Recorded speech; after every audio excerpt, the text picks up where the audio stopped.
ለምን? እያሰብኩ ነው። ምንድነው የምታስቢው? ስለኛ ምን? ከመጀመሪያ ጀምረን የመጣንባቸው መንገዶች እያሰብኩ ነው። እና እንዴት አየሻቸው? በጣም ያስጠላሉ። ርብቃ የምርሽ ነው? አዎ ቤል፣ እኔ እናንተ አብረን ከሆንን ጀምሮ ለአንድ ሳምንት ብቻ ነው ሰላም ይሆን ነው። አስታወስከው? አይ ከከተማ የወጣንባት አንድ ሳምንት። ለነገሩ እሱም ስንመለስ ማሚቴ ምን ትለን ይሆን እያልን ስንጨነቅ ነበር። ርብቃ ለምንድን ነው ቆይ እንደዚህ የምትሆኚ? ደክሞኛል። ሁሉም ነገር አበቃ ብለን ህይወታችን ሀ ብለን ስንጀምር ሌላ ጣጣ ይመጣል። የኔ ውድ አሁን እኮ ሁሉም ነገር አብቅቷል። አላበቃም። የዩ ጉዳይ ነው። እሱም ደግሞ በቅርቡ ይስተካከላል። አቤል፣ ምንም የሚስተካከል ነገር አይደለም። አይ ይስተካከላል፣ በቅርቡ ይዙታል። አቤል፣ የኛ ፍቅር ከኛ አልፎ በዙሪያችን ያሉ ሰዎች እየጎዳ ነው። እናማ አቤል በቃ እንለያይ። እንዳጣርሽ በቃ እኔ ሁሉም ነገር አስተካክላለሽ።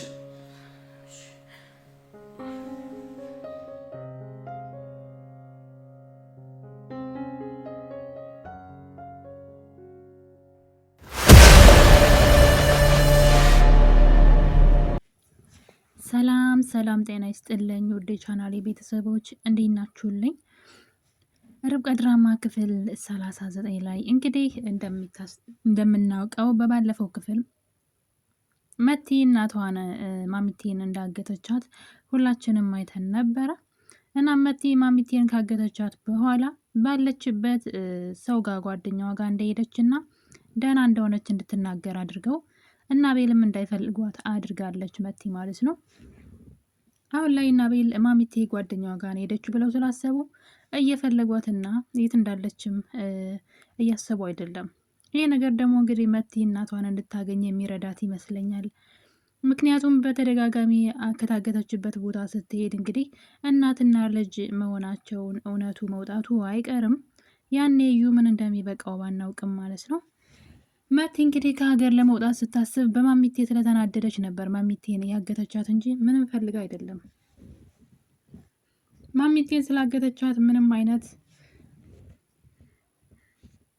የምታገኘው ጥቅም እንደሌለ ታውቃለች። ግን በነ ርብቃ ስለተናደደች እሷ ልታግታት ችላለች። ይሄ ደግሞ ለእሷ አሪፍ አጋጣሚ ይሆናል ብዬ ተስፋ አደርጋለሁ። ነገር ግን ነገሮችን የሚያበላሽ ነገር ሌላ ነገር ተፈጥሯል። መቲ ማሚቴን ካገተቻት በኋላ ነበረ ወደ ቤቷ ስትመለስ ድንገት የሆነ ሰው ራሱን ሸፍኖ ወደ ቤት ይገባል። እሷን በድንጋጤ ማን ነው ብላ ትደነግጣለች። ነገር ግን እዩ ነበረ። እዩ እንግዲህ ከእስር ቤት አምልጧል ለበቀል። መቲ እዩ ለ30 ዓመት እንደተፈረደበት ስለምታውቅ ከዚህ በኋላ አይወጣም እድሜ ልኩ ነው ብላ ስላሰበች እሷም ከሀገር ለመውጣት ሽር ጉድ እያለች ነበረ። ማሚቴን አግታ ወረቀቱ ስለጠፋባት እንግዲህ ማሚቴን ካገተች በኋላ እሷ ከሀገር ለመውጣት እየተዘጋጀች ባለችበት ሁኔታ ነበረ እዩ ከእስር ቤት አምልጦ የወጣው እና ይህ ነገር አሁን ላይ ነገሮችን አበላሽተዋል። ምናልባት መቲና እናቷ እንዳይገናኙም ሊከለክል ይችላል። ምክንያቱም እዩ ከእስር ቤት አምልጦ ሲወጣ ለበቀል ነው የወጣው። ሁሉንም ምንድን ነው አልሞት ባይ ተጋዳይ ነው የሚባለው፣ ወይም ደግሞ እኔ ከሞትኩ ሰርዶ አይብቀል ይባላል። እና እኔ ምንድን ነው ይሄ አጥፍቼ እጠፋለሁ አይነት ነገር ነው እና እኔ ስጎዳ አብረው እነሱ የሚጥፉ፣ ስለዚህ እነሱን ጎድቼ ነው እኔ መታሰር የምፈልገው አይነት ይመስላል ተግባሩ። እናም አሁን ላይ ከእስር ቤት አምልጧል። የሆነ ጊዜ ካስታወሳችሁ ክፍል 35 ላይ ይመስለኛል ርብቃ ድራማ ላይ ተምኔል ካያችሁ እዩ ርብቃን አግቷት ነበረ። መንገድ ላይ አግኝቷት እንደዚህ አንቆ ይዟት ነበረ እና ይህ ነገር ተሳስቶ ይመስለኛል የዛን ጊዜ ተምኔል ያደረጉት በስተት ነው። ትክክለኛ ግን እዩ እንግዲህ ርብቃን ሲያግታት አይተናል እዛ ተምኔል ላይ ማለት ነው። ስለዚህ አሁን ላይ እንግዲህ ከፖሊስ ጣቢያ ተደውሎ ተጠንቀቁ እዩ ከእስር ቤት አምልጧን ሲሉ እንግዲህ አንድ ሰው መጠበቅ አቅቷቸው ማለት ነው። ልጁ አሁን ላይ ለምንም ነገር አይመለስም። የወጣው በልህ ነው። ምክንያቱም በቃ እነሱ እንዴት በሰላም በደስታ ይኖራሉ? ግን ከዚህ በላይ ምን ያደርጋቸው? ልጃቸውን አሳጣቸው፣ ብዙ ነገር አሳጥቷቸዋል። ሰላማቸውን ነስቶ ነው እንግዲህ እስር ቤት የገባው። ነገር ግን አሁን ላይ በድጋሜ ከእስር ቤት አምልጧል። የአሁኑ ግን በጣም ጫን ያለና አደገኛ ነው የሚሆነው። ምክንያቱም ፊት ለፊት እንግዲህ ሲጋፈጥ መጀመሪያ ላይ በድብቅ ነበር ነገሮችን የሚያደርገው። አሁን ላይ ግን ከስነ ልቦናዊ ይልቅ አካላዊ ጉዳት ሊያደርስባቸው ይችላል ብዬ አስባለሁ። አቤል እንግዲህ መጠንቀቅ አለበት አሁን ላይ። በተለይ ደግሞ ርብቃን ነው እሱ የሚፈልገው። ርብቃን መጉዳት በጣም ይፈልጋል። ከዚህ በላይ ነገሩ ምን ያደርጋታል? እና እዩ እንግዲህ ካመለጠ በኋላ መቲን ጠይቋት ነበረ። እሷም እንግዲህ ማሚቴን እንዳገተቻት ትነግረዋለች። የታገተችበት ቦታ ሄዶ እንግዲህ ማሚቴን ሲያሰቃያት እያየን ነበረ። መቲ ግን ወደ ማሚቴ ስትሄድ ማሚቴ እናቷ እንደሆነች በተደጋጋሚ እየነገረቻት ነበር። መቲ ደግሞ እኔ እናት አባት የለኝም ልጅ አትበይኝ፣ እንደዚህ ተብዬ የማላውቀውን ቃል አትንገሪኝ እያለች ማሚቴ ልታዳምጣት አልቻለችም። ማሚቴ ግን እባክሽ ታሪክሽን ንገሪ ልስማሽ፣ እኔ ላዳምጥሽ እያለቻት ነበር። ማሚቴ እኔ እኮ እናትሽ ነኝ፣ ወላጅ እናትሽ ነኝ የማትልበት ምክንያት እዩ አስፈራርቷት ነው። መቼም ቢሆን አንቺ እናቷ እንደሆንሽ ብትነግሪያት ዘልዝዬ ነው መሰቅለልሽ ብሎ ስላስፈራራት ማሚቴ መናገር አልቻለችም። እናም እንግዲህ ይህን አጋጣሚ ተጠቅሞ እዩ ወደ ቤት ከመጣ በኋላ ነበረ ለመቲ ፎቶ አሳያት። የማሚቴ ልጅነት ፎቶ ነው ያሳያት። ይህን ፎቶ ታውቂዋለሽ ወይ ብሎ አላት። እሷም እንደማታውቀው ስትነግረው ታቱ ግን የኔን ይመስላል አለችው። ታቱን እያስተያየ ነበረ እና በመጨረሻ ግን ለምንድን ነው እንደዚህ ያልከኝ አለችው። አይ ታቱ ስለተመሳሰለ እናትሽ ከሆነች ብዬ ነው አላት። ግን ማናት ብላ ጥብቃ ስትይዘው ማሚቴን እናትሽ መስላኝ ነበር ግን ተሳስቼ ነው አላት። ጥሩ ነው፣ መንገድ ከፍቶላታል። አሁን ላይ እንግዲህ መቲ የእሷ ስራ ምንድን ነው? አጥብቆ መፈለግ ነው። ማሚቴ እናቴ ትሆን በተደጋጋሚ ልጄ የምትለኝ እውነት እናቴ ወላጅ እናቴ ትሆን ብላ ነገሮችን መሰርሰር አለበት ከእዩ ጀርባ ሁና። ምክንያቱም እዩ ክፋት ብቻ ነው ስራው።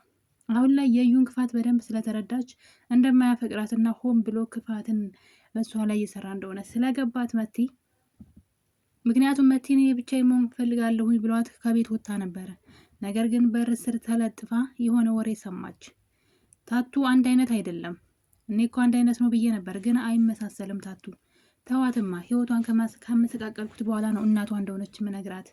እናም ፎቶ ላይ ያለው ታቱና የእሷ ታቱ ግን ተለያየብኝ እያለ እንግዲህ ከሰው ጋር ሲያወራ መቲ ተደብቃ ሰምተዋለች። እና መቲ አሁን ላይ መቲንም ሊጎዳት ይችላል ብዬ አስባለሁኝ። ለመቲም አይመለስም፣ የሆነ ጭራቅ መስሎ ነው የመጣው። አሁን ላይ እንዴት እንደሚያስፈራ ማለት ነው። በሌላ በኩል ደግሞ እንግዲህ እነ ርብቃ የእዩን ማምለጥ ከሰሙ በኋላ ጥሩ ሁኔታ ላይ አይደለም ያሉት። ቤታቸው በጣም ተረብሿል። አጎታቸውም እንግዲህ የርብቃ አጎት ማለት ነው ወደ ቤት እንዲመለስ አድርገውታል።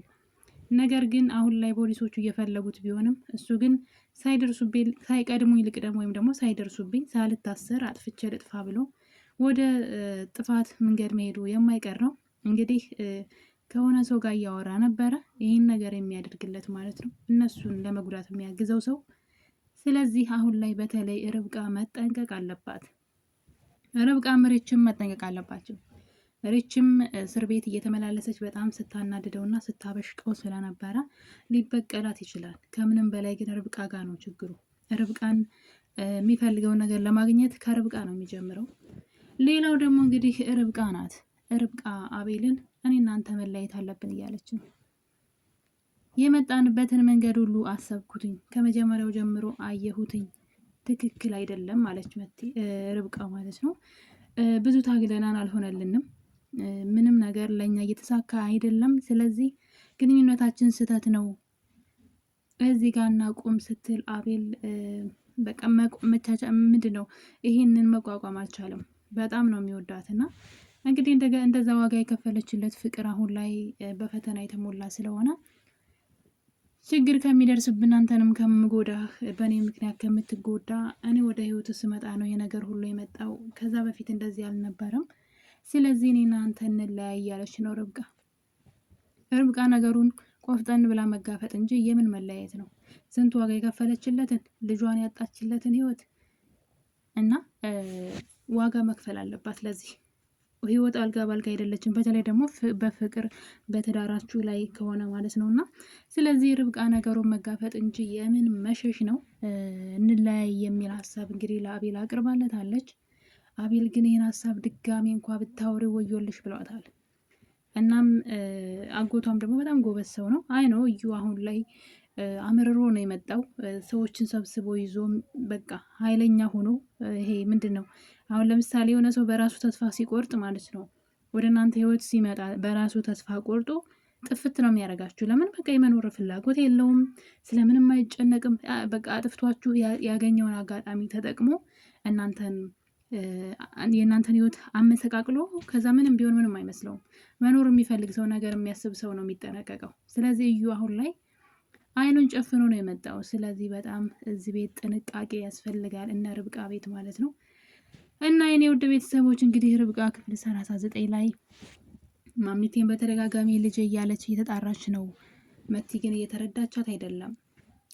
ነገር ግን መቲ ያሰበችው ነገር አለ። በቀጣይ ክፍል ምን ይፈጠር ይሆን? አብረን የምናየው ይሆናል። እስከዛው ቸር ቆዩ።